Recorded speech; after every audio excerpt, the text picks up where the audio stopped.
নমস্কার বন্ধুরা, আজকে আমি কোনো রান্নার রেসিপি নিয়ে আসিনি। আজকে একটা একদম অরিজিনাল ঘরোয়া পদ্ধতিতে সাদা চুল কিভাবে কালো করবেন, কিভাবে মজবুত করবেন চুলকে, আর চুল ঝরে পড়ার হাত থেকে কিভাবে রক্ষা পাবেন, সেটাই আপনাদের সঙ্গে আজকে আমি শেয়ার করব। একদম ঘরোয়া পদ্ধতিতে। বড় থেকে ছোট কিন্তু এখন সবারই একটা সমস্যা, অল্প বয়সে চুল পেকে যাচ্ছে। তাই সেই পাকা চুলটাকে কিভাবে আমরা কালো করব সেটাই আজকে আমি দেখাবো। একদম ঘরোয়া কিছু উপকরণ দিয়েই আমরা চুলটাকে কালো রাখতে পারবো। চুল শুধু কালো না, সিল্কি ও শাইনি থাকবে। তো চলুন কথা না বাড়িয়ে মূল পর্বে ফেরা যাক। এখানে নিয়েছি আমি মেথি। মেথি সবার রান্নাঘরে থাকে, আর মেথি আমাদের চুলের পক্ষে খুবই উপকারী। তার সাথে দিয়েছি 1 চামচ কালো জিরে। আপনারা এই প্যাকটা বেশি করে বানিয়ে রেখে দিতে পারেন, পরপর 3 থেকে 4 দিন ব্যবহার করতে পারেন, আবার 4 দিন পর আবার বানিয়ে নিতে পারেন। মেথি আর কালো জিরেটা বেশ খানিকক্ষণ নেড়ে নেওয়ার পরে আমি দিয়ে দিলাম 1 চামচ কফি পাউডার। কফি পাউডারটা দেওয়ার সঙ্গে সঙ্গে কিন্তু কড়ার গায়ে লেগে যাবে, ভয় পাওয়ার কিচ্ছু নেই। ওটা আপনা আপনি কড়ার গা থেকে ছেড়ে ছেড়ে যাবে, একটু দানা দানা হয়ে যাবে। খুব ভালো করে নাড়াচাড়া করে একদম কালো করে নিতে হবে। পুরো চুলের কালার যেরকম হয়, মেথি আর কালো জিরাটাকে একদম কালো করে নিতে হবে নাড়তে নাড়তে। আর আঁচটাকে খুব হাই দেওয়া যাবে না, মিডিয়ামে দিয়ে কিন্তু খুব ধীরে ধীরে এটাকে ভেজে নিতে হবে। একদম কালো করে ভেজে নিতে হবে, মুচমুচে কালো। যতক্ষণ না কালো হচ্ছে ততক্ষণ এইভাবে নাড়তে থাকুন, না হলে কফি পাউডার দেওয়া আছে যেটা তলাতে লেগে যাবে। আমার এই পদ্ধতিটা আপনারা ফলো করে দেখতে পারেন, দেখবেন সবারই চুল কিন্তু কালো হবে 1 মাসের মধ্যে। আমি একদম 100% গ্যারেন্টি দিয়ে বলছি, এই প্যাকটা আপনারা কন্টিনিউ লাগাবেন, রোজ লাগাবেন, দেখবেন 1 মাসের মধ্যে চুলের কালার একদম পরিবর্তন হয়ে গেছে। আর এই কালারটা সহজে যাবে না। যেমন আমরা বাজার থেকে কালার কিনে আনলে কি হয়, 1 সপ্তাহ 15 দিন থাকার পর আর কালারটা থাকে না। এইভাবে যদি আপনারা প্রাকৃতিকভাবে বা ঘরোয়াভাবে যদি আপনারা বানিয়ে ব্যবহার করতে পারেন প্যাকটা, তাহলে কিন্তু কোনো দিনই আর চুলটা সাদা হবে না, বাইরে বেরোতে আর লজ্জা করবে না। আপনারা এইভাবে ঘরোয়া উপকরণ দিয়ে বানিয়ে নিতে পারেন। এটা আমার এক মুচমুচে কালো হয়ে গেছে, এটাকে নামিয়ে ঠান্ডা করে নিচ্ছি। দিয়ে আমি এটাকে শিল নোড়ায় একদম মিহি করে গুঁড়ো করে নেবো, একটুও যেন দানাভাব না থাকে। আপনারা বেশি করে বানালে মিক্সিতেও এটাকে মিহি পেস্ট বানিয়ে নিতে পারেন বা মিহি ডাস্ট করে নিতে পারেন। আমি শিল নোড়ায় একদম মিহি করে গুঁড়ো করে নিচ্ছি, এতে যাতে কোনো রকম একটু দানাভাব না থাকে। যত স্মুথ গুঁড়োটা হবে তত কিন্তু কালারটা খুব ভালো আসবে। এটাকে আমি তুলে নিচ্ছি বাটির মধ্যে। এই প্যাকটা আমার 2 দিন হবে, 2 দিন পর আবারও বানিয়ে আবারও লাগাবো।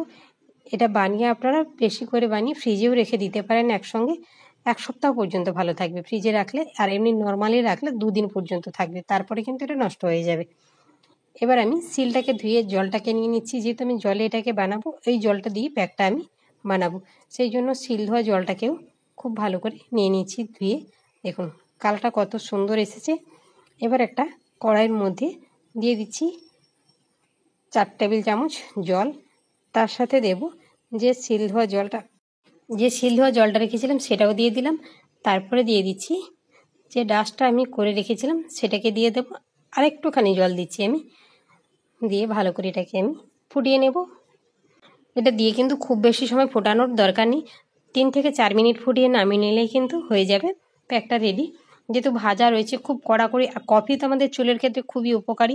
প্রত্যেকটা জিনিসই কিন্তু আমাদের চুলের ক্ষেত্রে উপকারী।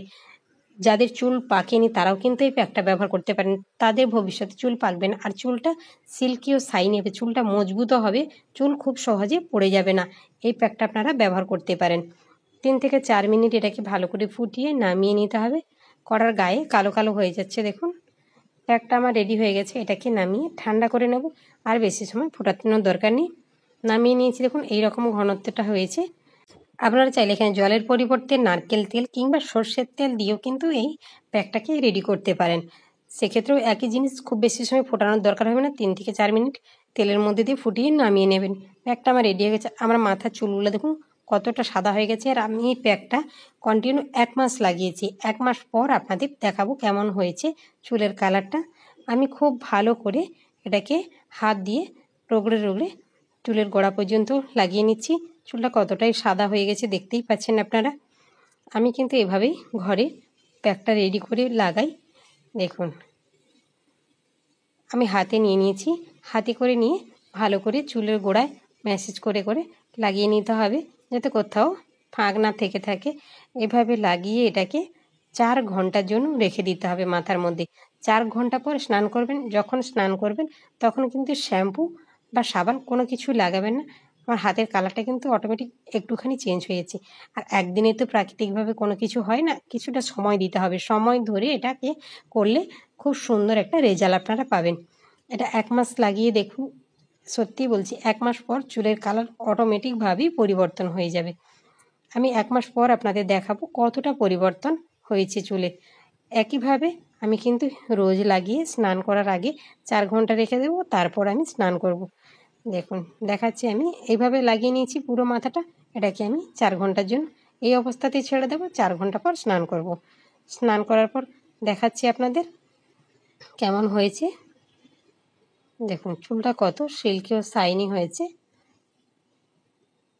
চুলটা কিন্তু একদম চকচক করছে, সুন্দর হয়েছে। যেমন আমরা শ্যাম্পু করি সেরকমই কিন্তু চুলটা হয়েছে। আর চুলের দেখুন এতটুকুও কোথাও পাকা নেই।